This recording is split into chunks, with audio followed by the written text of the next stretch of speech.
Assalamu alaikum wa rahmatullahi wa barakatuh, brothers and sisters. My name is Syed, and I am a public and community psychiatrist, and it's a pleasure to be with you all today here with ICNA Relief. Today's episode is an important one. We'll be talking about suicide and mental health awareness within Muslim communities. As a caregiver, I know firsthand the weight of this heavy topic, but also the importance of breaking the silence and the stigma surrounding these issues. Together, we'll hear stories and reflect on our faith and explore paths to recovery, resilience, and hope. To begin, let's ground our conversation in what truly matters, real stories, because it's through stories that we connect, reflect, and learn. And this is my sister's story. I still remember the sound of her voice, crying through the phone late at night, trembling and frantic. She would call me at these random times, crying hysterically and pleading with me, "I can't do this anymore. I can't live like this, Ali Bhai. It's too painful." And there were moments when she would find herself on the balcony of a hotel with thoughts of just jumping off because the pain was too much and she couldn't take it anymore. Her mind would race and she would feel anxious, and she thought the only relief was death. Other times she would leave our house and wander and look for a bridge somewhere where she could jump off of just to escape the pain.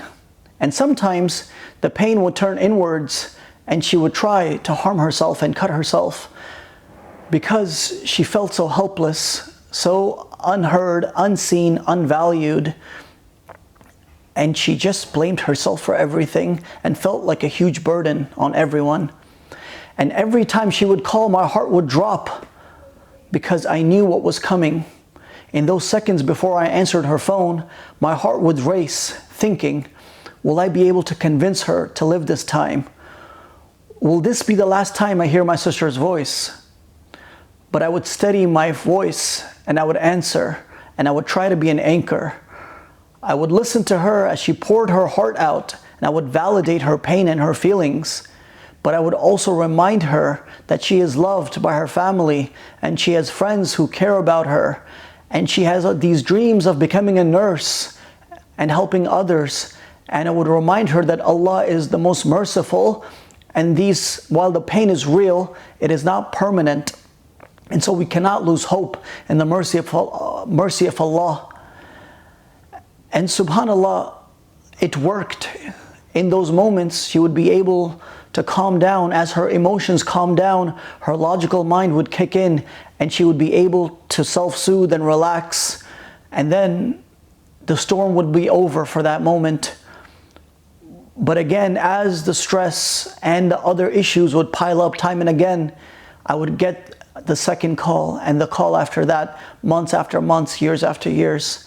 This was a very painful time for our family, watching our sister suffer in silence and not knowing what was going on with her, not understanding what depression was, what she was suffering.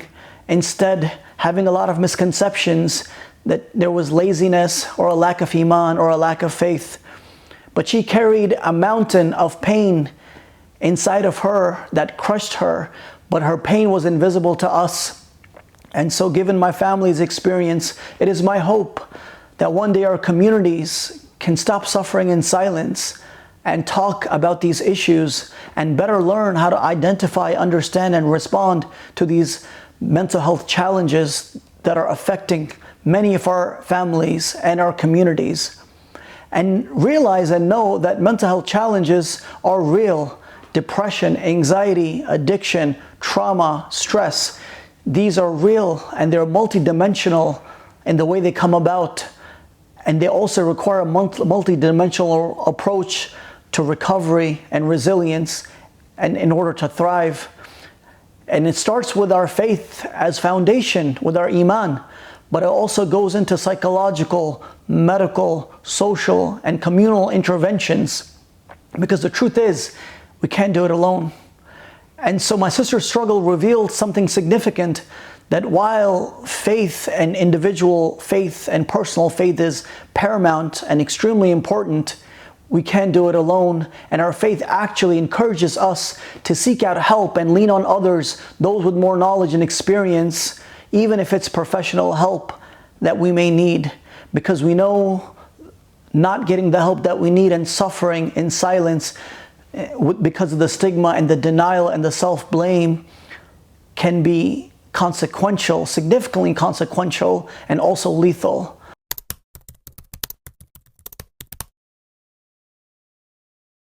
So what are some common myths and misconceptions about Muslim mental health? Some people think that Muslims are not impacted by mental illness, but research shows that Muslims are in fact struggling with a variety of mental health challenges. Across a few studies about Muslim mental health in the US, 15 to 25% report anxiety disorders and 9 to 30% report mood disorders such as depression. Other research shows that young Muslims struggle with depression at rates that are similar to non-Muslim youth, especially if they have to balance different identities like being Muslim and American. And so while being Muslim doesn't make us immune to these challenges, our spirituality and iman and faith can be a powerful tool on the journey towards coping and healing, especially when we're struggling. And so Allah subhanahu wa ta'ala teaches us to call out to Him with His beautiful names and attributes that reassure us of His love and care towards the believers. For the one who's anxious, Allah is Ar-Raqib, the ever watchful, always looking out for us. For those who are brokenhearted, He is Al-Jabbar, the mender of the brokenhearted. For those who feel invisible, unseen, unheard, and unloved, He is Ar-Rahim, the one who is especially merciful towards the believers. Al-Latif, the one who is well acquainted and knows our deepest needs, desires, and fears. And He is Al-Wadud, the one who is the most loving.